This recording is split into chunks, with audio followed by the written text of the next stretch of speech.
Hola, hola, ¿cómo están? Mi nombre es Genaro Rocha, soy su profesor de este fabuloso curso que se llama Lo que no te contaron de Jesús. Y me da mucho gusto estar con ustedes este día en que vamos a llevar a cabo la clase número 7 que lleva por título Los 2 años cruciales.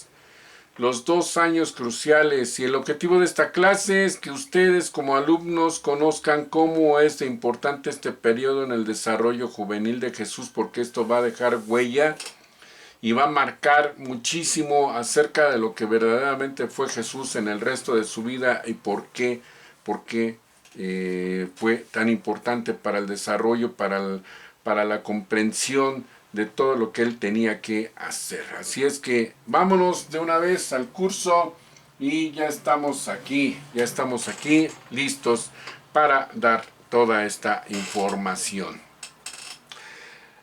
Y es que de todas las experiencias de la vida terrestre de Jesús, su 14º y 15º años fueron los más cruciales. Los 2 años comprendidos entre el momento en que empezó a tomar conciencia su divinidad y de su destino y el momento en que logró un alto grado de comunicación con su ajustador interior. ¿A qué le llamo ajustador interior? Su conciencia, el desarrollo de su conciencia. Y fueron los más penosos de su extraordinaria vida en este planeta, porque de verdad que aquí fue donde Jesús verdaderamente conoció lo que es la dureza de la vida en este planeta, que sigue siendo exactamente igual y toda la vida ha sido exactamente igual. Este periodo de 2 años es el que debería llamarse la gran prueba. No todo lo demás que vivió, con excepción ya de lo de su misión, su padecimiento, o sea, el día de la crucifixión. ¿Por qué? Porque aquí Jesús conoció verdaderamente lo que es la vida en la tierra. La verdadera tentación. Ningún joven humano que haya experimentado las primeras confusiones y los problemas de adaptación de la adolescencia ha tenido que someterse nunca a una prueba más crucial que la que pasó Jesús y que atravesó durante su paso de la infancia a la juventud. Bueno, yo sé que hoy en día los jóvenes en muchos lados de nuestro planeta la llevan bien negra, bien difícil. Lo estamos viendo, por ejemplo, con la gente que está, los inmigrantes que están por todas partes del mundo, no solamente los que han atravesado aquí por México, que han ido queriendo entrar hacia Estados Unidos, estos pobres haitianos y centroamericanos y mexicanos y todos los que pasan por aquí por nuestro país. Yo sé que hay muchísima gente que se las ve negras, no solamente en su edad adolescente, sino que nos las seguimos viendo negras a pesar de la edad que tengamos, ¿sí? Y que entonces lo que conoció Jesús es lo que todos nosotros verdaderamente vivimos. Escuchen. Este importante periodo en el desarrollo juvenil de Jesús empezó con el final de la visita a Jerusalén. ¿Se acuerdan que les dije? Hay muchos datos aquí, que medítenlos, vean el video una y otra vez, medítenlo, porque hay muchas cosas aquí muy interesantes, muy importantes. Y su regreso a Nazaret. Al principio, María estaba feliz con la idea de haber recobrado a su hijo, de que Jesús había vuelto al hogar para ser un hijo obediente, aunque nunca hubiera sido otra cosa, y que en adelante sería más receptivo a los planes que ella forjaba para su vida futura. Pero no se iba a calentar durante mucho tiempo el sol de las ilusiones maternas y del orgullo familiar no reconocido. Muy pronto se iba a desilusionar muchísimo más María. El muchacho vivía cada vez más en compañía de su padre, cada vez acudía menos a ella con sus problemas. Al mismo tiempo sus padres comprendían cada vez menos sus frecuentes alternancias entre los asuntos de este mundo y las meditaciones sobre su relación con los asuntos de su Padre. Francamente no lo comprendían. O sea, Jesús ya sabía que su Padre era su Padre celestial, no tanto el Padre físico que tenía aquí en la tierra. Y esto ni José ni María lo podían entender, pero lo amaban sinceramente. A medida que Jesús crecía, su compasión y su amor por el pueblo judío se hicieron más y más profundos, pero con el paso de los años se fue acentuando en su mente un justo resentimiento contra la presencia en el templo del Padre de los sacerdotes nombrados por razones políticas. Jesús tenía un gran respeto por los fariseos sinceros y los escribas honestos, pero tenía un gran menosprecio por los fariseos hipócritas y los teólogos deshonestos. Miraba con desdén a todos los jefes religiosos que no eran sinceros. Cuando examinaba a fondo la conducta de los dirigentes de Israel, a veces se sentía tentado a ver con buenos ojos la posibilidad de convertirse en el Mesías. Ya traía el gusanito. ¿Qué esperaban los judíos? Pero nunca cedió a esta tentación. El relato de sus hazañas entre los sabios del templo de Jerusalén era gratificante para todo Nazaret, en especial para sus antiguos maestros de la escuela de la sinagoga, porque pues se daban cuenta que habían, según ellos, capacitado muy bien al discípulo. Durante algún tiempo los elogios hacia Jesús estuvieron en boca de todos. Todo el pueblo contaba su sabiduría infantil y su conducta ejemplar y predecía que estaba destinado a convertirse en un gran jefe de Israel. Por fin saldría de Nazaret de Galilea un maestro realmente superior, decían los maestros de la sinagoga. Todos esperaban el momento en que cumpliera los 15 años para que se le permitiera leer regularmente las escrituras en la sinagoga el día sábado.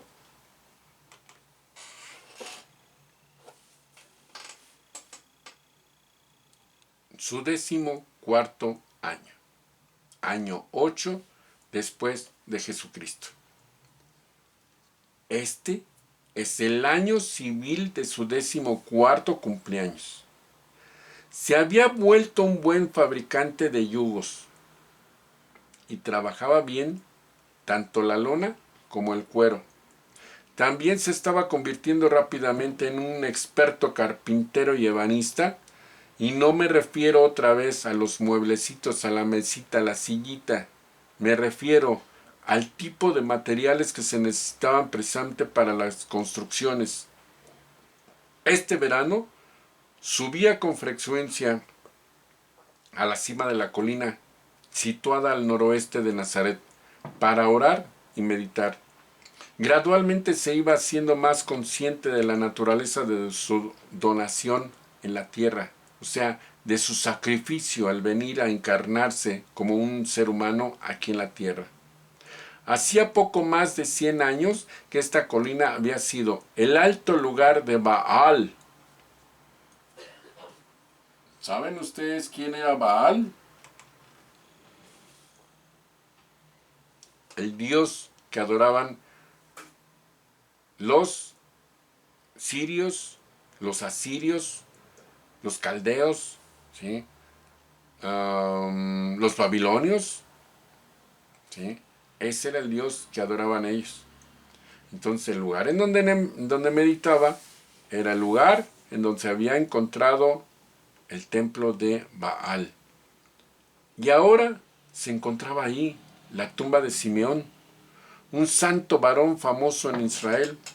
Desde la cumbre de la colina de Simeón, Jesús dominaba con la vista todo Nazaret y la región circundante. Divisaba Megiddo y recordaba la historia del ejército egipcio que ganó allí su primera gran victoria en Asia. Megiddo. Megiddo es el origen de la palabra que se utiliza como símbolo del fin del mundo, que se llama Armagedón, Megiddo. Armagedón, Megiddo, que supuestamente ahí será la batalla final entre el bien y el mal. Bueno, y como posteriormente un ejército semejante derrotó a Josías, el rey de Judea, no lejos de allí podía divisar Taanac, donde Débora y Barec derrotaron a Sísara. En la distancia podía ver las colinas de Dotán, donde según le habían enseñado los hermanos de José, lo vendieron como esclavo a los egipcios. Luego, al volver la vista hacia Ebal y Gerizim, rememoraba las tradiciones de Abraham, Jacob y Abimelech. Así es como recordaba y repasaba en su mente los acontecimientos históricos y tradicionales del pueblo de José. Continuó adelante con sus cursos superiores de lectura bajo la dirección de los profesores de la sinagoga, y también continuó con la educación familiar de los hermanos y hermanas a medida que éstos alcanzaban la edad apropiada.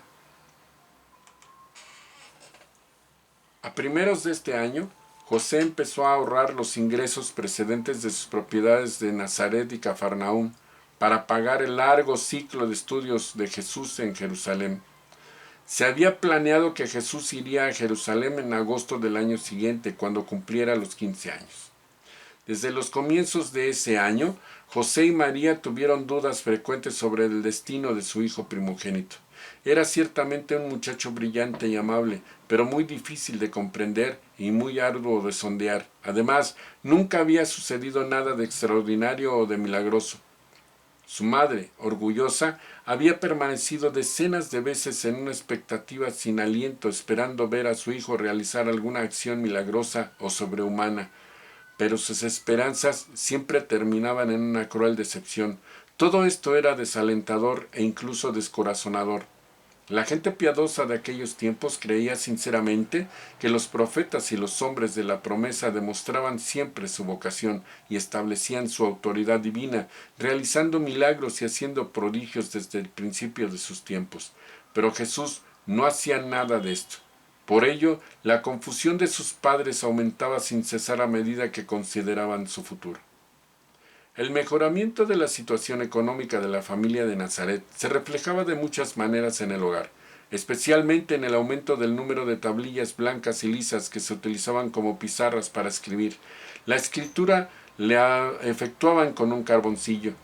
A Jesús también se le permitió reanudar sus clases de música, pues le encantaba tocar el arpa. Se puede decir en verdad que a lo largo de este año Jesús creció en el favor de los hombres y de Dios. Las perspectivas de la familia parecían buenas y el futuro se presentaba resplandeciente.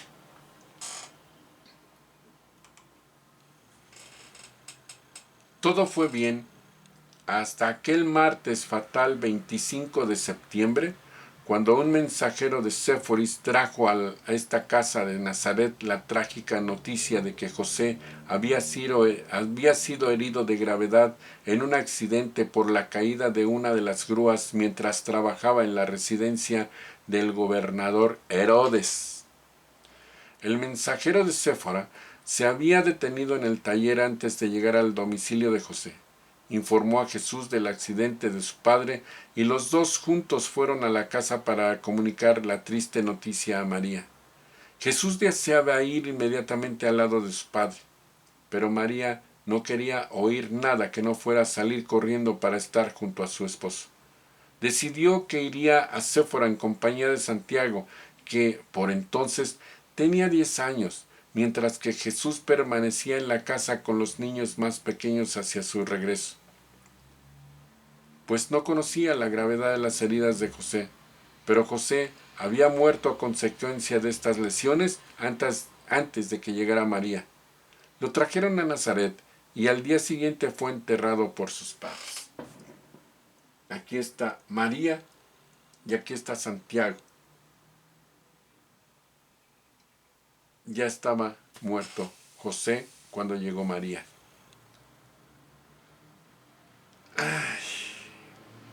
Justo en el momento en que las perspectivas eran buenas y el futuro parecía sonreírles, una mano aparentemente cruel golpeaba la cabeza de la familia de Nazaret.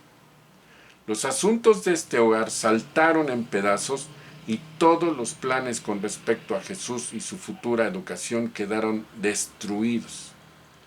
Este joven carpintero que acababa de cumplir 14 años tomó conciencia de que no solo tenía que cumplir la misión recibida de su Padre Celestial de revelar la naturaleza divina en la tierra y en la carne, sino que su joven naturaleza humana tenía que asumir también ahora la responsabilidad de cuidar a su madre viuda y de sus 7 hermanos y hermanas.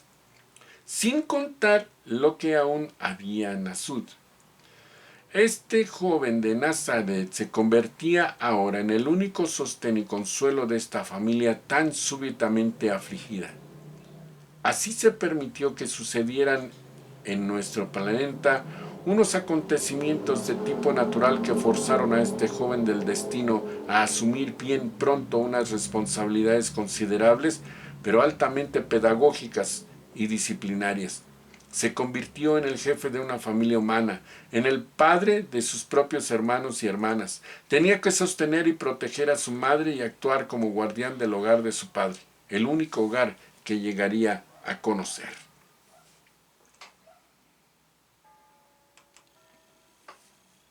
Mientras estuvo en este mundo, Jesús aceptó de buena gana las responsabilidades que cayeron tan repentinamente sobre de él y las asumió fielmente hasta el final. Al menos un gran problema y una dificultad prevista en su vida se habían resuelto trágicamente. Ya no se esperaba que fuera a Jerusalén para estudiar con los rabinos. Siempre fue verdad que Jesús no era el discípulo de nadie. Siempre estaba dispuesto a aprender incluso del niño más humilde, pero su autoridad para enseñar la verdad nunca la obtuvo de fuentes humanas. Aún no sabía nada de la visita de Gabriel a su madre antes de su nacimiento. Solo lo supo por Juan el día de su bautismo, al comienzo de su ministerio público. A medida que pasaban los años, este joven carpintero de Nazaret medía cada vez más a cada institución de la sociedad y cada costumbre de la religión con un criterio invariable. ¿Qué hace por el alma humana? ¿Trae a Dios más cerca al hombre? ¿Lleva al hombre hacia Dios? Aunque este joven no descuidaba por completo los aspectos recreativos y sociales de la vida, cada vez consagraba más su tiempo y sus energías a 2 únicas metas: cuidar a su familia y prepararse para hacer en la tierra la voluntad celestial de su Padre. Este año los vecinos cogieron la costumbre de dejarse caer por la casa durante las noches de invierno para escuchar a Jesús tocar el arpa, oír sus historias, pues el muchacho era un excelente narrador, y escuchar cómo leía las escrituras en griego. Los asuntos económicos de la familia continuaron rodando bastante bien, porque disponían de una suma considerable de dinero en el momento de la muerte de José. Jesús no tardó en demostrar que poseía un juicio penetrante para los negocios y sagacidad financiera. Era desprendido, pero moderado, y ahorrativo, pero generoso. Demostró ser un administrador prudente y eficaz de los bienes de su padre. Pero a pesar de todo lo que hacían Jesús y los vecinos de Nazaret por traer alegría a la casa, María e incluso los niños estaban llenos de tristeza. José ya no estaba. Había sido un marido y un padre excepcional, y todos lo echaban de menos. Su muerte les parecía una trágica, una tragedia, cuando pensaban que no habían podido hablar con él o recibir su última bendición. Así llegó el 15º año. A mediados de este 15º año,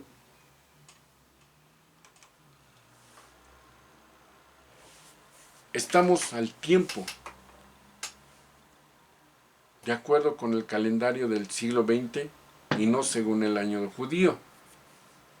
Jesús había tomado firmemente el control de la dirección de su familia. Antes de finalizar este año, sus ahorros casi habían desaparecido. y se encontraron en la necesidad de vender una de las casas de Nazaret que José poseía en común con su vecino Jacob. Ruth, la más pequeña de la familia, nació la noche del miércoles 17 de abril del año 9. En la medida de sus posibilidades, Jesús se esforzó por ocupar el lugar de su padre, consolando y cuidando a su madre durante esta prueba penosa y particularmente triste. Durante cerca de 20 años, hasta que empezó su ministerio público, ningún padre podría haber amado y educado a su hija con más afecto y fidelidad que Jesús cuidó a la pequeña Ruth. Fue igualmente un buen padre para todos los demás miembros de su familia. Durante este año, Jesús formuló por primera vez la oración que enseñó posteriormente a sus apóstoles y que muchos conocen con el nombre de Padre Nuestro. En cierto modo, fue una evolución del culto familiar. Tenían muchas fórmulas de alabanza y diversas oraciones formales. Después de la muerte de su padre, Jesús trató de enseñar a los niños mayores a que expresaran de manera individual en sus oraciones, como a él tanto le gustaba hacer, pero no podían comprender su pensamiento y retrocedían invariablemente a sus formas de rezar aprendidas de memoria. En este esfuerzo y por estimular a sus hermanos y hermanas mayores para que dijeran oraciones individuales, Jesús trató de mostrarles el camino con frases sugerentes y pronto se descubrió que, sin intención alguna por su parte, todos utilizaban una forma de rezar ampliamente basada en las ideas directrices que Jesús les había enseñado. Al final, Jesús renunció a la idea de que cada miembro de la familia formulara oraciones espontáneas. Una noche de octubre, se sentó cerca de la pequeña lámpara rechoncha, junto a la mesa baja de piedra. Cogió una tablilla de cedro pulido de unos 50 centímetros de lado y con un trozo de carboncillo escribió la oración que sería en adelante la súplica modelo de toda la familia. Este año Jesús estuvo muy inquieto debido a reflexiones desconcertantes. Sus responsabilidades familiares habían alejado de manera bastante eficaz toda idea de desarrollar enseguida un plan que se adecuara al mandato recibido en la visita de Jerusalén para que se ocupara de los asuntos de su padre. Jesús razonaba con acierto, que velar por la familia de su Padre terrenal debía tener prioridad sobre cualquier otro deber, que mantener a su familia debía ser una primera obligación. En el transcurso de este año, Jesús encontró en el llamado libro de Enoc un pasaje que le incitó más tarde a adoptar la expresión Hijo del Hombre, para designarse durante su misión donadora aquí en nuestro planeta. Había estudiado cuidadosamente la idea del Mesías judío y estaba firmemente convencido de que él no estaba destinado a ser Mesías. Deseaba intensamente ayudar al pueblo de su padre, pero nunca pensó en ponerse al frente de los ejércitos judíos para liberar Palestina de la dominación extranjera. Sabía que nunca se sentaría en el trono de David en Jerusalén. Tampoco creía que su misión como liberador espiritual o educador moral se limitara exclusivamente al pueblo judío. Así pues, la misión de su vida no podía ser de ninguna manera el cumplimiento de los deseos intensos y de las supuestas profecías mesiánicas de las escrituras hebreas, al menos no de la manera en que los judíos comprendían esas predicciones de los profetas. Asimismo, estaba seguro de que nunca aparecería como el Hijo del Hombre descrito por ese profeta Daniel. Pero cuando le llegara la hora de presentarse públicamente como educador del mundo, ¿cómo se llamaría a sí mismo? ¿De qué manera definiría su misión? ¿Con qué nombre lo llamarían las gentes que se convertirían en creyentes de sus enseñanzas?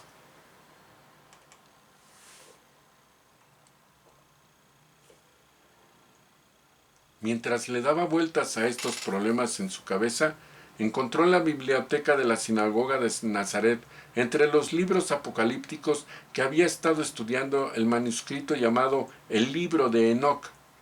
Aunque estaba seguro de que no había sido escrito por el Enoc de los tiempos pasados, le resultó muy interesante y lo leyó y releyó muchas veces. Había un pasaje que le impresionó particularmente, aquel en el que aparecía la expresión Hijo del Hombre. El autor del pretendido libro de Enoc continuaba hablando de este Hijo del Hombre, describiendo la obra que debería hacer en la tierra y explicando que este Hijo del Hombre, antes de descender a esta tierra para aportar la salvación a la humanidad, había cruzado los atrios de la gloria celestial con su Padre, el Padre de todos, y había renunciado a toda la grandeza y a toda esta gloria para descender a la tierra y proclamar la salvación de los mortales necesitados.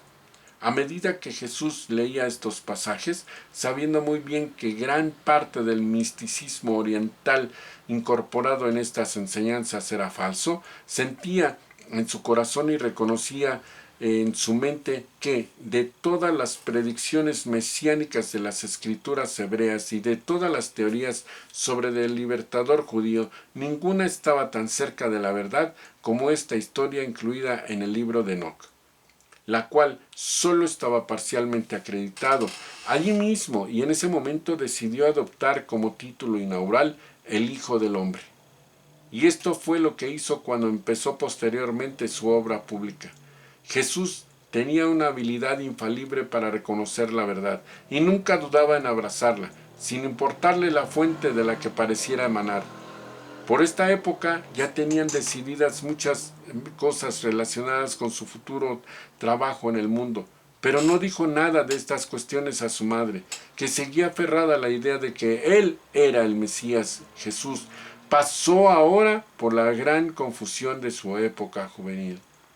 Después de haber resuelto un poco la naturaleza de su misión en la tierra, ocuparse de los asuntos de su padre, mostrar la naturaleza amorosa de su padre hacia toda la humanidad, empezó a examinar de nuevo las numerosas declaraciones de las escrituras referentes a la venida de un libertador nacional, de un rey o educador judío. ¿A qué acontecimientos se referían estas profecías? Él mismo, ¿era o no era judío? ¿Pertenecía o no a la casa de David? Su madre afirmaba que sí. Su padre había indicado que no. Él decidió que no, pero ¿habían confundido los profetas la naturaleza y la misión del Mesías? Después de todo, ¿sería posible que su madre tuviera razón? En la mayoría de los casos, cuando en el pasado habían surgido diferencias de opinión, era ella quien había tenido razón. Si él era un nuevo educador y no el Mesías, ¿cómo podría reconocer al Mesías judío si éste aparecía en Jerusalén durante el tiempo de su misión terrestre? ¿Y cuál sería entonces su relación con este Mesías judío? Después de que hubiera emprendido la misión de su vida, ¿cuáles serían sus relaciones con su familia, con la religión y la comunidad judías en el Imperio Romano, con los gentiles y sus religiones? El joven Galileo le daba vueltas en su mente a cada uno de estos importantes problemas y los examinaba seriamente mientras continuaba trabajando en el banco de carpintero, ganándose laboriosamente su propia vida, la de su madre y la de otras 8 bocas hambrientas a las que había que alimentar. Antes de finalizar este año, María vio que los fondos de la familia disminuían. Transfirió la venta de las palomas a Santiago. Poco después compraron una segunda vaca y con la ayuda de Miriam empezaron a vender leche a sus vecinos de Nazaret. Los profundos periodos de meditación de Jesús, sus frecuentes desplazamientos a lo alto de la colina para orar y todas las ideas extrañas que insinuaba de vez en cuando alarmaron considerablemente a su madre. A veces pensaba que el joven estaba fuera de sí, pero luego dominaba sus temores al recordar que, después de todo, era un hijo de la promesa y de alguna manera diferente a los demás jóvenes. Pero Jesús estaba aprendiendo a no expresar todos sus pensamientos, a no exponer todas sus ideas al mundo, ni siquiera a su propia madre. A partir de este año, sus informaciones sobre lo que pasaba en su mente fueron reduciéndose cada vez más, es decir, hablaba menos sobre las cosas que las personas corrientes no podían comprender y que podían conducirle a ser considerado como un tipo raro o diferente de la gente común. Según las apariencias, se volvió vulgar y convencional, aunque anhelaba encontrar a alguien que pudiera comprender sus problemas. Deseaba vivamente tener un amigo fiel y de confianza, pero sus propios problemas eran demasiado complejos para que pudieran ser comprendidos por sus compañeros humanos. La singularidad de esta situación excepcional le obligó a soportar solo el peso de su carga. El primer sermón en la sinagoga, a partir de los 15 años, Jesús podía ocupar oficialmente el púlpito de la sinagoga el día del sábado. En muchas ocasiones anteriores, cuando faltaban oradores, habían pedido a Jesús que leyera las Escrituras. Pero ahora había llegado el día en que la ley le permitía oficiar el servicio. Por consiguiente, el primer sábado después de su 15º cumpleaños, el sacerdote arregló las cosas para que Jesús dijera los oficios matutinos de la sinagoga. Cuando todos los fieles de Nazaret estuvieron congregados, el joven, que ya había seleccionado un texto de las Escrituras, se levantó y comenzó a leer. El Espíritu de Dios está sobre de mí, porque el Señor me ha ungido. Me ha enviado para traer buenas nuevas a los mansos, para vendar a los doloridos, para proclamar la libertad a los cautivos y liberar a los presos espirituales, para proclamar el año de la gracia de Dios y el día del ajuste de cuentas de nuestro Dios, para consolar a todos los afligidos y darles belleza en lugar de ceniza, el óleo de la alegría en lugar de luto, un canto de alabanza en vez de un espíritu angustiado, para que puedan ser llamados árboles de rectitud, la plantación del Señor destinada a glorificarlo. Busquen el bien y no el mal, para que puedan vivir. Y así el Señor, el Dios de los ejércitos, estará con ustedes. Aborrezcan el mal y amen el bien. Establezcan el juicio en la puerta. Quizás el Señor Dios será benévolo con el remanente de José. Lávense, purifíquense, la maldad de sus obras, quítenla de delante de mis ojos.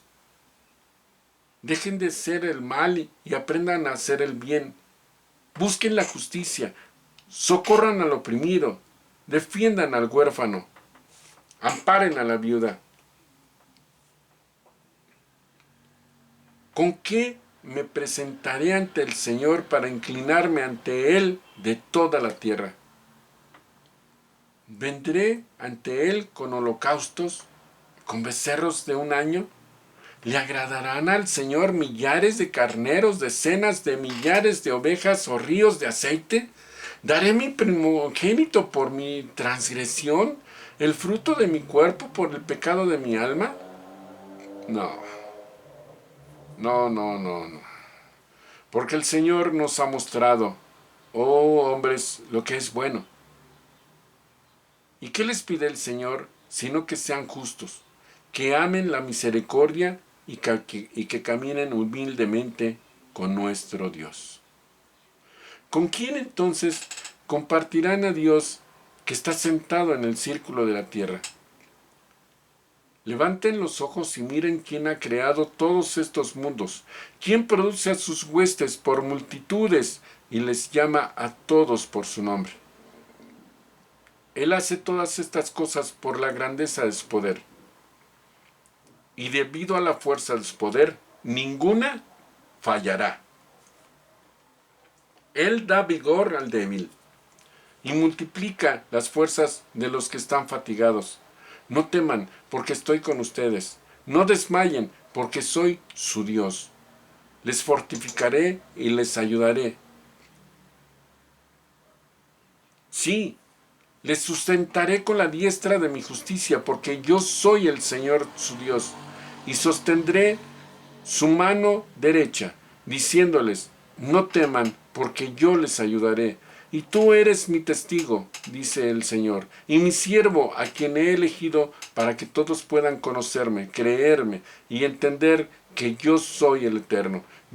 Solo yo, soy el Señor. Aparte de mí, no hay Salvador.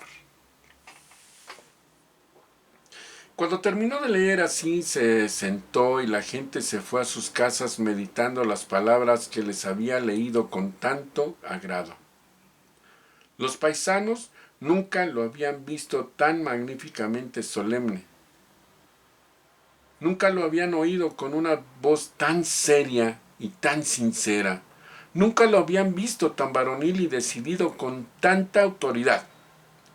Ese sábado por la tarde Jesús subió a Santiago a la colina de Nazaret y cuando regresaron a casa, con un carboncillo escribió los 10 mandamientos en griego sobre 2 tablillas. Más tarde, Marta coloreó y adornó esas tablillas y estuvieron colgadas mucho tiempo en la pared, encima del pequeño banco de trabajo de Santiago.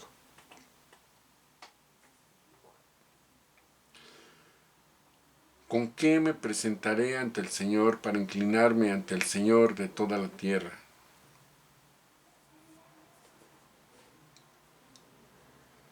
¿Qué cosas? De verdad, ¿qué cosas? ¿Qué preguntas?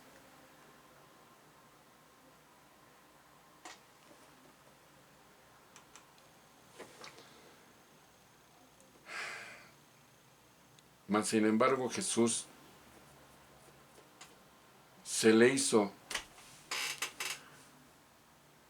muy real el recordatorio de que estaba en un planeta material donde todo es a cambio de algo.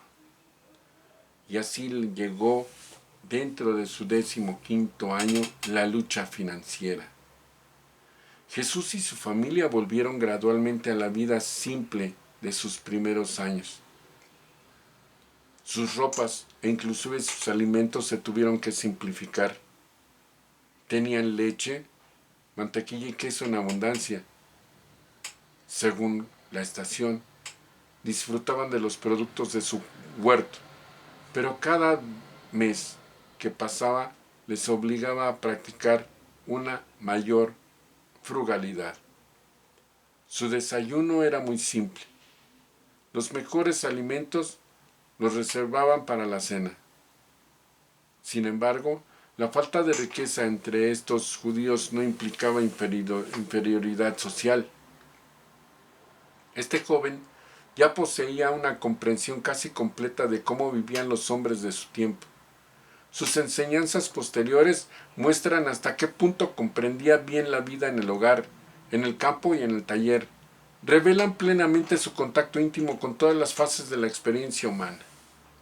El sacerdote de Nazaret continuaba aferrado a la creencia de que Jesús estaba destinado a convertirse en un gran educador, probablemente en el sucesor del famoso Gamaliel de Jerusalén. Aparentemente todos los planes de Jesús para su carrera se habían desbaratado. Tal como se desarrollaban las cosas, el futuro no parecía muy brillante. Sin embargo, no vaciló ni se desanimó.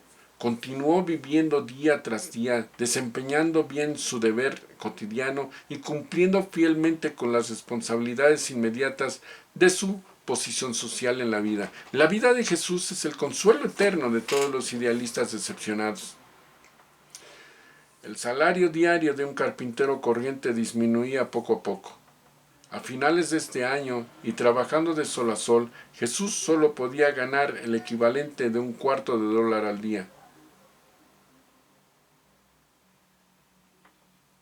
Al año siguiente, le resultó difícil pagar los impuestos civiles, sin mencionar las contribuciones a la sinagoga y al impuesto de medio siclo para el templo.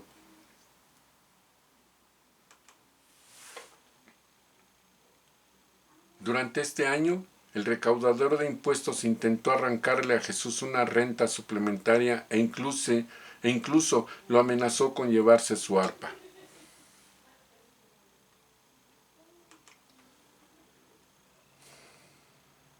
Temiendo que el ejemplar de las escrituras en griego pudiera ser descubierto y confiscado por los recaudadores de impuestos, Jesús lo donó a la biblioteca de la sinagoga de Nazaret el día de su 15º cumpleaños, como su ofrenda de madurez al Señor.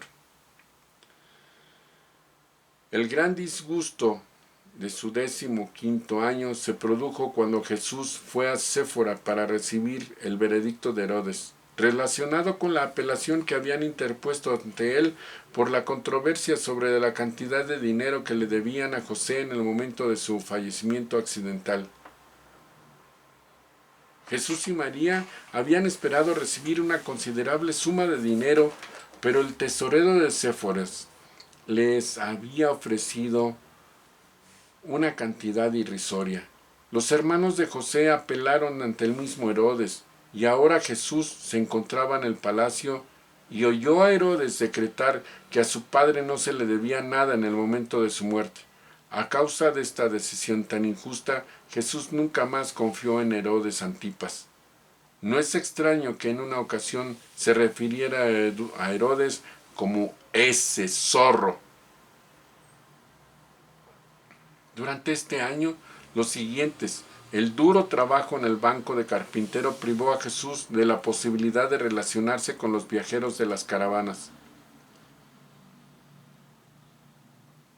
Un tío suyo ya se había hecho cargo de la tienda de provisiones de la familia y Jesús trabajaba todo el tiempo en el taller de la casa, donde estaba cerca para ayudar a María con la familia.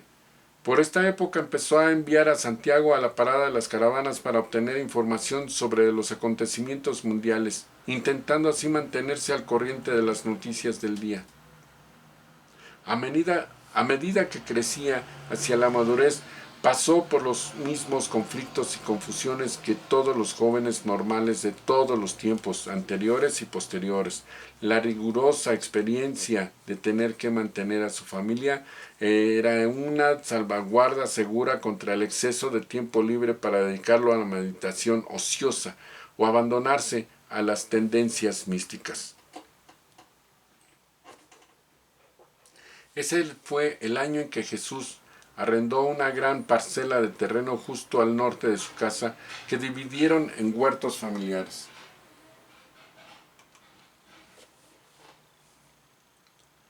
Cada uno de los hermanos mayores tenía un huerto individual y se hicieron una viva competencia en sus esfuerzos agrícolas. Durante la temporada de cultivo de las legumbres, su hermano mayor pasó cada día algún tiempo con ellos en el huerto. Mientras Jesús trabajaba en el huerto con sus hermanos y hermanas menores, acarició muchas veces la idea de que todos podían vivir en una granja en el campo, donde podrían disfrutar de la libertad y la independencia de una vida sin trabas. Pero no estaban creciendo en el campo, y Jesús, que era un joven totalmente práctico a la vez que idealista, atacó su problema de manera vigorosa e inteligente según se presentaba. Hizo todo lo que estuvo en su mano para adaptarse con su familia a las realidades de su situación y acomodar la condición para la mayor satisfacción posible de sus deseos individuales y colectivos. En un momento determinado, Jesús tuvo la débil esperanza de que podría reunir los recursos suficientes para justificar la tentativa de comprar una pequeña granja con tal que pudieran reanudar la considerable suma de dinero que debían a su padre por sus trabajos en el palacio de Herodes. Había pensado muy seriamente en este proyecto de establecer a su familia en el campo. Pero cuando Herodes se negó a pagarles el dinero que le debían a José, abandonaron el deseo de poseer una casa en el campo. Tal como estaban las cosas, se las ingeniaron para disfrutar de muchas de las experiencias de la vida campesina, pues ahora tenían tres vacas, 4 ovejas, un montón de pollos, un asno y un perro. Además de las palomas, incluso los más pequeños tenían sus tareas regulares que hacer dentro del plan de la administración bien organizado que caracterizaba la vida hogareña de esta familia de Nazaret. Al finalizar su 15º año, Jesús concluyó la travesía de este periodo peligroso y difícil de la existencia humana, de esta época de transición entre los años más placenteros de la infancia y la existencia humana de esta época de transición, y la conciencia de la edad adulta que se aproximaba, con sus mayores responsabilidades y oportunidades para adquirir una experiencia avanzada en el desarrollo de un carácter noble. El periodo de crecimiento mental y físico había terminado, y ahora empezaba la verdadera carrera de este joven de Nazaret. Jesús no se las vio nada fácil. Jesús conoció la verdadera vida del ser humano, de tal manera que sufrió las penurias económicas como cualquiera de nosotros. Jesús no creció en la pobreza, Jesús creció en la riqueza, sí, pero desgraciadamente quien proveía esa riqueza que había sido José, le había sido retirado ya. ¿Por qué? Porque así era el plan, porque Jesús tenía que aprender y tenía que conocer cómo era la vida del ser humano en la forma más difícil que podía llegar a existir. Cómo el egoísmo, la codicia, la ambición le negaron a él tener lo que tanto necesitaba para poder desarrollar sus estudios, lo cual no pudo ser así al momento de que Herodes, por un decreto, le negó el pago a la familia de José de todo aquello que se le debía. Entonces, no estamos hablando de que José hubiese estado metido haciendo sillitas y mesitas, como me lo dibujan, como lo ponen, como lo pintan, como etcétera. No. José estaba metido en grandes proyectos, tratando de construir como carpintero que era en aquel entonces. Y ese modelo de vida había sido copiado por Jesús, al menos en lo que se refiere a la vida física dentro de este planeta. Porque José había sido un gran ejemplo para Jesús, pero Jesús no era para eso. Aún así él resignadamente aceptó todo lo que se le impuso que tenía que vivir.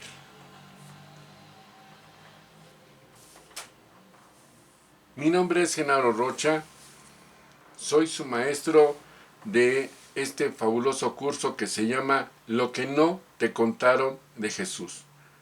Y la semana que entra va a estar sumamente interesante porque pues conoceremos cómo resolvió el problema económico Jesús y cómo es que siguió aprendiendo, conociendo y desarrollándose más allá ya de sus 15 años, o sea, del año 16 en adelante.